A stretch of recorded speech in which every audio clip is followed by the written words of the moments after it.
तो वास्तव में पूर्ण परमात्मा कौन है, कैसा है, कहाँ रहता है, कैसे मिलता है, ये सारी जानकारी अब हम आगे इस वीडियो में पवित्र धर्मशास्त्रों से पता करेंगे। भाई और बहनों, एक बहुत बड़ा उपकार इस पवित्र पुस्तक हिंदू साहिबान नहीं समझे गीता वेद पुराण के माध्यम से सतगुरु रामपाल जी ने विश्व के मानव के ऊपर किया है। और विशेषकर ये जितनी भी कथाएं हैं, इन कथाओं को हिंदू समाज ने सुन रखा है, पढ़ रखा है। इसलिए हिंदू समाज के लिए तो ये पुस्तक एक प्रकार से वरदान सिद्ध होगी अगर इसको ध्यान से पढ़ लिया जाए और समझ लिया जाए तो। फिर आगे सवाल किया है, जो नाम हिंदू जाप करते हैं क्या वे मोक्षदायक व लाभदायक नहीं है? फिर आगे हिंदू भाई ने सवाल किया सतगुरु रामपाल जी से कि जी हम लोग जो नाम जाप करते हैं, राधे राधे श्याम मिला दे, राधे राधे, हरे रामा हरे कृष्णा, हरे हरे हरे हरे, ओम नमो भागवते वासुदेवाय, जय माता दी, जय माता दी, बम बम भोले, बम बम भोले, हर हर महादेव, हर हर महादेव, जय गणेश देवा।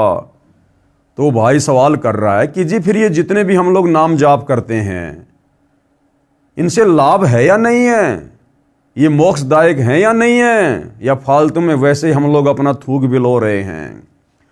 तो सतगुरु रामपाल जी क्या जवाब दे रहे हैं?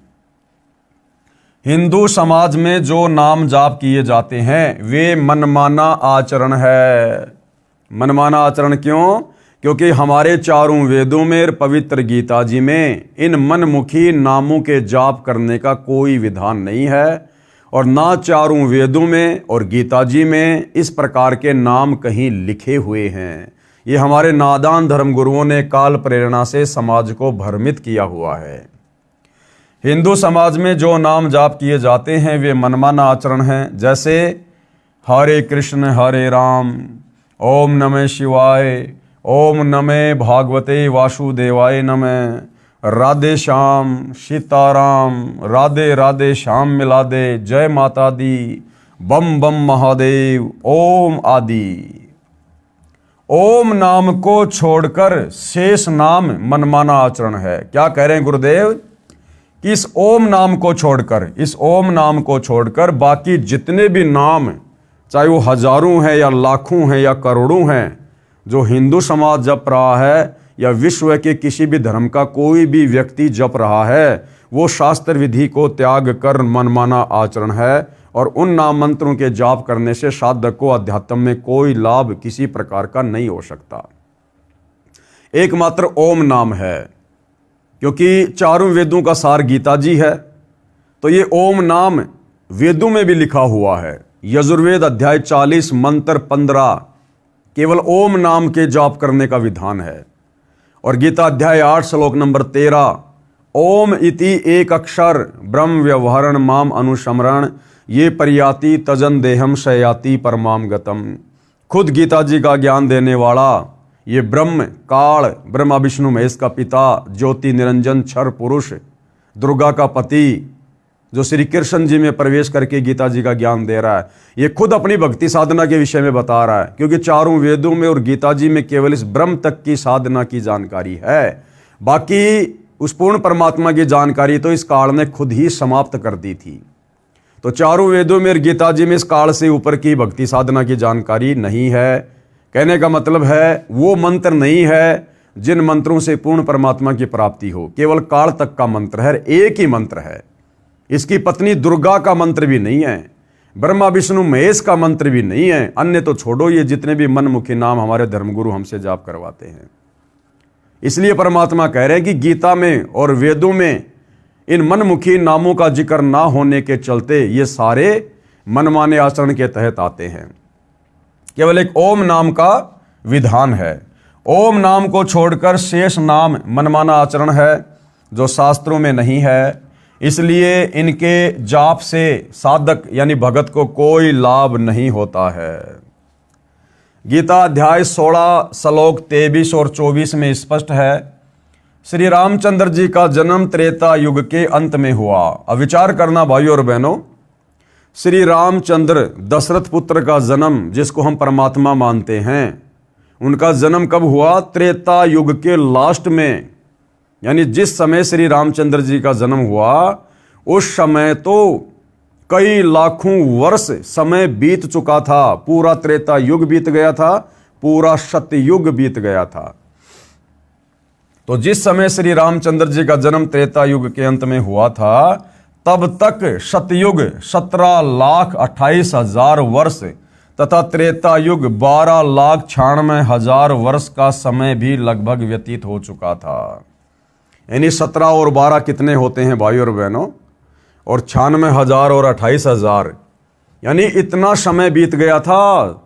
लगभग 30 लाख वर्ष के आसपास समय बीत चुका था। लगभग 30 लाख वर्ष चतुर्युग के पूरे हो चुके थे। उस दौरान हरे राम हरे कृष्ण सीताराम राधे राधे श्याम का जन्म भी नहीं हुआ था। जिस समय श्री रामचंद्र जी का जन्म हुआ था उससे पहले जो समय था चारों युगों का, यानी सतयुग तो पूरा ही बीत गया था जो 17,28,000 वर्ष का होता है, और त्रेता युग भी लगभग बीत चुका था, यानी 12 लाख वर्ष से ज्यादा। तो गुरुदेव भगवान कह रहे कि नादानो, जिस समय तुम्हारे राम का, तुम्हारे कृष्ण जी का, तुम्हारे श्याम जी का जन्म भी नहीं हुआ था, उससे पहले वाले लोग फिर कौन से नाम जपा करते थे? फिर वो साधु संत महात्मा ऋषि जिनको तुम बहुत बड़े महर्षि मानते हो, अरे उनके समय तो तुम्हारे श्याम जी का जन्म भी नहीं था, तुम्हारी राधा का जन्म भी नहीं हुआ था, तुम्हारे राम और श्री कृष्ण जी का भी जन्म नहीं हुआ था। तो वो सतयुग के वो साधु संत महात्मा सनातनी वो कौन से नामों का जाप किया करते थे? केवल वेद और गीता अनुसार केवल एक ओम मंत्र का। उस दौरान हरे राम हरे कृष्ण सीताराम राधे राधे श्याम का जन्म भी नहीं हुआ था। उस समय के व्यक्ति इनका जाप नहीं करते थे, वे ओम नाम और साथ में मनमाना आचरण ये तप किया करते थे। 1 लाख वर्ष तक सनातनी साधना की जाती थी। यानी सतयुग जब शुरू हुआ तो सतयुग के शुरुआती समय 1 लाख वर्ष तक इस पृथ्वी पर स्वयं पूर्ण ब्रह्म परमात्मा कबीर देव तत्वदर्शी संत के रूप में प्रकट होकर 5वें वेद सूक्ष्म वेद के अनुसार साधना करवाता है, जिसको आदि सनातन पंथ कहते हैं। और सतयुग 1 लाख वर्ष बीत जाने के बाद अयोध्या के राजा अंतिम कुलकर नाभिराज के बाद फिर जो अगला राजा बना था ऋषभ देव ने फिर शास्त्र विधि को त्याग कर मनमाना आचरण शुरू कर दिया गया था। जिस ऋषभ देव को जैन धर्म के अनुयायी अपना प्रथम तीर्थकर मानते हैं, उस ऋषभ देव ने सनातनी पूजा का उसने सत्यानाश कर दिया था। सनातनी पूजा के विरुद्ध यानी वेदों के विरुद्ध उसने मनमानी साधना शुरू कर दी। अपने धर्म गुरुओं के कहने पर जंगल में चला गया, भूखा रहकर साधना करने लगा, नंगा रहकर घूमने लगा, मुंह में बड़ा सा पत्थर ले लिया, और अंत समय में उस शास्त्र विरुद्ध साधना को करने के चलते ऋषभ देव की दुर्गति से मृत्यु हुई। यानी जंगल में भयंकर दावानल फैल गई, यानी आग फैल गई, और उस आग में जलकर श्री ऋषभ देव जी का अंत हुआ, वेद विरुद्ध साधना को करने के चलते। तो वर्तमान का जैन समाज तो ऋषभ देव के पैर के नाखून के बराबर भी साधना नहीं कर रहा। आगे चलकर महावीर स्वामी ने 363 पाखंड मत और चला दिए जैन धर्म में, और पूरा का पूरा हिंदू समाज सतयुग से लेकर वर्तमान समय तक शास्त्रों के विरुद्ध ही साधना कर रहा है। तो भाई जब ऋषभ देव जी का ये अंत हुआ शास्त्रों के विरुद्ध साधना करने के चलते, और उसके बाद हमारे जितने भी साधु संत महात्मा ऋषिजन है उन्होंने भी वेदों के विरुद्ध साधना की, जिस कारण से वो प्रेत बने, पितर बने, भूत बने, अन्य पशु पक्षियों की योनियों में गए, भयंकर कष्ट उठा रहे हैं। हमारे पूर्वज भी उन्हीं योनियों को प्राप्त हैं। तो भला उन्हीं साधनाओं को करते करते जो कि शास्त्र विरुद्ध है, आप और हमारी आत्मा का कल्याण कैसे हो जाएगा? तो क्या कह रहे हैं गुरुदेव कि 1 लाख वर्ष तक सनातनी साधना की जाती थी सतयुग में शुरुआत में। उसके बाद मनमाना आचरण का दौर चला जो आज तक जारी है। अब मोक्ष कैसे होगा? मोक्ष होगा तत्वदर्शी संत द्वारा बताए सूक्ष्म वेद में वर्णित भक्ति विधि से। कि वही तत्वदर्शी संत, वही कबीर परमात्मा जिसने सतयुग की शुरुआत में 1,00,000 वर्ष तक 5वें वेद सूक्ष्म वेद के अनुसार भक्ति साधना करवाई थी, जो आदि सनातन पंथ था, अब फिर से वही आदि सनातन पंथ शुरू हो। वही कबीर परमात्मा तत्वदर्शी संत का रूप धारण करके पृथ्वी पर हम मनुष्यों को वही सूक्ष्म वेद वाली साधना दे, धर्म कर्म बताए, धार्मिक अनुष्ठान करवाए, तब इस आत्मा का पूर्ण मोक्ष होगा, काल के लोक से छुटकारा होगा, परम शांति को प्राप्त होकर सनातन परम धाम को जाएगा, जन्म मरण से पीछा छूटेगा, 1,84 योनियों का झंझट मिटेगा। तो भाइयों और बहनों, आप और हमारा सौभाग्य आज वही कबीर परमात्मा, वही परम अक्षर ब्रह्म, जिन्होंने सतयुग की शुरुआत में आदि सनातन पंथ के माध्यम से हमारे से सूक्ष्म वेद अनुसार भक्ति साधना करवाई थी, वही कबीर परमेश्वर आज सतगुरु रामपाल जी के नाम से धरती पर प्रकट होकर अपने आदि सनातन पंथ यानी मानव धर्म को फिर से शुरू करके हमसे सूक्ष्म वेद के अनुसार भक्ति साधना करवा रहे हैं। क्योंकि सतगुरु रामपाल जी का नारा है, जीव हमारी जाति है, मानव धर्म हमारा, हिंदू मुस्लिम सिख ईसाई धर्म नहीं कोई न्यारा। मोक्ष होगा तत्वदर्शी संत द्वारा बताए सूक्ष्म वेद में लिखी हुई भक्ति विधि से। हिंदू समाज पुराणों को आगे अड़ाता है कि पुराणों में ये साधना करना लिखा है। अरे भैया, ये पुराण तो इन ऋषि मुनियों के जिन ऋषि मुनियों ने सतयुग से ही वेदों के विरुद्ध साधना करनी शुरू कर दी थी, मनमाना आचरण करना शुरू कर दिया था, उन्हीं ऋषि मुनियों का भक्ति अनुभव, इनके खुद का भक्ति अनुभव इन पुराणों में है, जो वेद और गीता जी के विरुद्ध होने के कारण आप और हमारे किसी भी काम का नहीं है। विचार करो, गुरुदेव क्या कह रहे हैं? पुराण तो मनमाना आचरण करने वालों का अपना है, जो वेदों गीता तथा सुख से मेल नहीं करता। इसलिए ये साधना व्यर्थ है, बेकार है।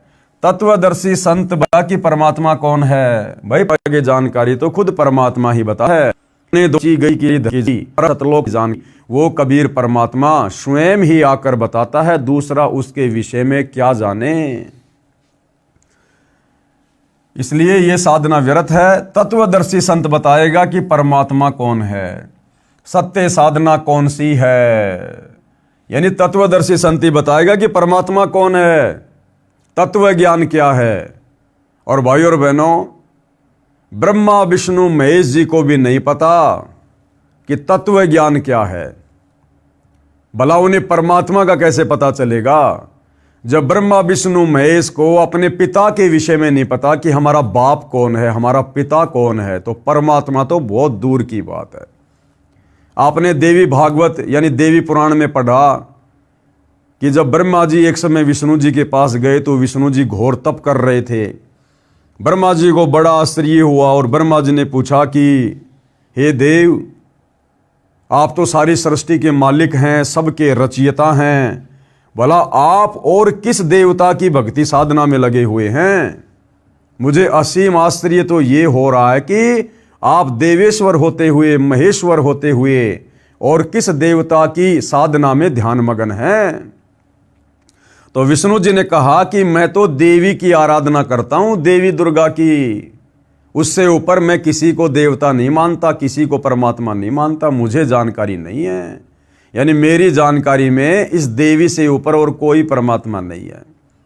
तो कहां ज्ञान है हमारे देवी देवताओं को, ब्रह्मा विष्णु महेश को,